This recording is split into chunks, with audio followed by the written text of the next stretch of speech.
I joined the military because back in high school, I really had a desire to fly, take flying lessons. My parents let me use my education savings for flying lessons. And so I went out to the local airport after my junior year of high school. I soloed, and then took some more lessons between junior and senior year. But I realized quickly that, this costs money. Who's going to pay me to fly instead of me having to pay to fly? And so I saw the little postcard in the high school counselor's office about ROTC scholarships. I thought, okay, I did well in math and science. My dad was a university professor, so I thought, all right, let's apply. I was accepted by the Navy as a finalist, and I was accepted by the Air Force as an alternate. They couldn't tell me how long it was going to take to move up. So I went with the sure thing, the Navy. My grandpa was in the Navy, so that was all good. I got down to flight school, then I get there, and they say, well, your eyes aren't quite 20/20, so you can either be a navigator or you can go drive ships. I thought, rats. So I'll take the navigator slot. So I ended up on aircraft carriers, flying our EA-6B Prowler, the radar jammer. Did a career, 20 years. But the thing I remember most about my early days was just the camaraderie. You get out of high school, I wasn't in a fraternity, but you get down to a squadron and you have a bunch of bubbas. And it was neat, the fraternity, the brotherhood, the fellowship that you have in naval aviation. And once you get out into the civilian world, that's a rarity. You don't see as much of that tight-knit camaraderie like you do in a squadron.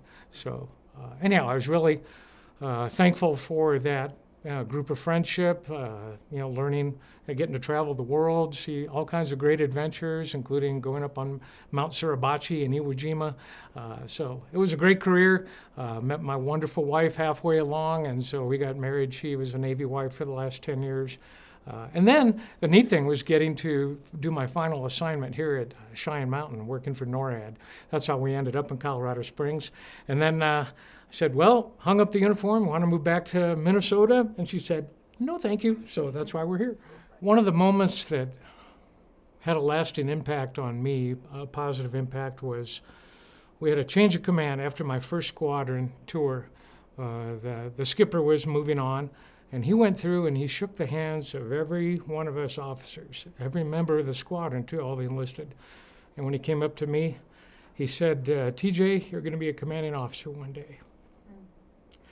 And I just remember that because of his positive, you may have to edit out the tears here, but no, when the skipper came through and said goodbye to everyone and said, yeah, you're going to be a commanding officer one day, that was touching.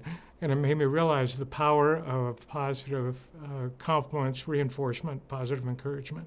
A day in the life of my time in the uniform varied because in the military you have a number of different assignments. While we were in operational squadrons, you're getting ready to go fly off the aircraft carrier and go do missions, and that was kind of run around the world with your hair on fire kind of excitement. I had a recruiting tour where that was, talking to people about their future plans, trying to counsel young, high school and college students about, what are their goals and aspirations, and so that was a neat aspect.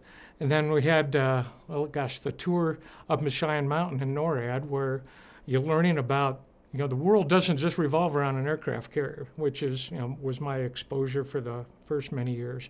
Then you start to meet other people in different fields, different branches of the service, Canadian military, and it was neat to see all the moving parts that go into this whole thing called the Department of Defense. I think some of the skills I learned in the military that are still applicable today are taking care of your people. It's unfortunate that in some situations you have people get stuck with this squadron, or you get stuck with that boss and maybe you don't click, and in a few years one of the two of you will move on. But one of the things that was important that applies both in the military and in civilian world is taking care of people. Think about retention and recruiting. How are you going to get them to want to come to work for you? The days of the draft are over. It's an all volunteer service, and you need to cultivate, be an advocate for your troops or for your employees, see how you can help mentor them and encourage them and help them grow. When I was in San Diego, the commanding officer of our squadron was great at taking care of his people. And when he moved up to work at the next level, I thought, well, gosh, I'd love to work for him again. How often is it that you find a boss that you really want to follow? And so when it was time for me to transfer out of that squadron, I got in touch with him and said, hey, is there any chance that you have any openings, or would I be able to come work for you? And he did. He called the detailer, the placement officer, and got me assigned to work with him again at the next assignment. And so that was wonderful. And so it's that kind of inspiration that makes you think, yeah, who do you want to follow? Who do you want to work for? You want to be that person. One of the most difficult challenges I had in the military was I was about halfway through, about 10 years in. I had met my lovely wife during my recruiting tour, and then we got married. She joined me in Japan, and now I was, well, at the time, I guess it was actually before we got married, I was courting her. And so my focus was elsewhere rather than on the mission. My commanding officer kind of saw that in me, and so he realized that, okay, I'm not going to be at the top of the stack. I'm not going to be his number one lieutenant. Because my focus just wasn't on the mission. So I didn't do so well on that round of evaluations. But then I realized afterwards, you know what? Maybe I didn't get promoted with everybody else, but I got promoted to dad 4 times. And so that was well worth it. That was a much greater promotion than picking up the next rank, was becoming a dad. When it was time to hang up the uniform and transition into civilian life, I think one of the greatest helps was our military transition assistance program. They set us up with a number of speakers. It was a week-long course where they talked about everything from how to dress for success. How do you tie a tie? How do you dress? Your socks should match your, anyhow.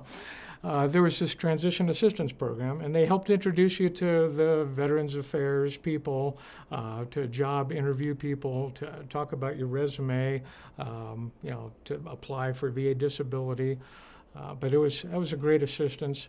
And then also, I think the church fellowship, you're going to set aside all these military friends and go join a new company or look for a new job.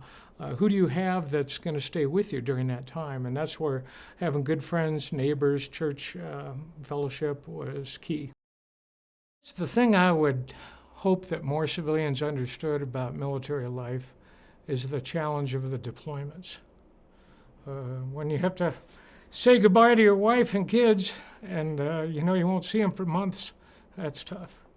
Gosh, the challenge of giving one pearl or one nugget, one bit of advice to a young person about the military today, I guess it would be try to set aside just worrying about how much money you're going to have in your pocket today, and don't just look for the biggest paycheck in your next job. Think about long term. What career, what skills do you want to learn? Where do you want to go? Who do you want to be? Are you going to have things like healthcare and fellowship and support networks and things like that? A lot of people don't realize that, that's right, healthcare is going to cost, what, $1,000-something a month? They don't realize all these expenses that they will have. And the military program's been wonderful to us in raising our 4 children. So I think my biggest thing would be, don't just think about, the biggest paycheck that you might get tomorrow. Think about, what kind of career can you make that's going to take care of you for decades? Well, looking back at how the service has shaped me, I think several of the things come to mind. Patriotism. I didn't join the military out of patriotism and wanting to serve my country. I just wanted to fly. So I was a little selfish in my joining the military. But during the course of my 20 years, you learn a lot about patriotism and what people are doing, why they're serving, the sacrifices they're making. So that was certainly one thing that I learned. The ideas of respect, for authority. That's something that's not cultivated in all job markets or job places. So that was something that I sure appreciate. And then just the idea of camaraderie and fellowship.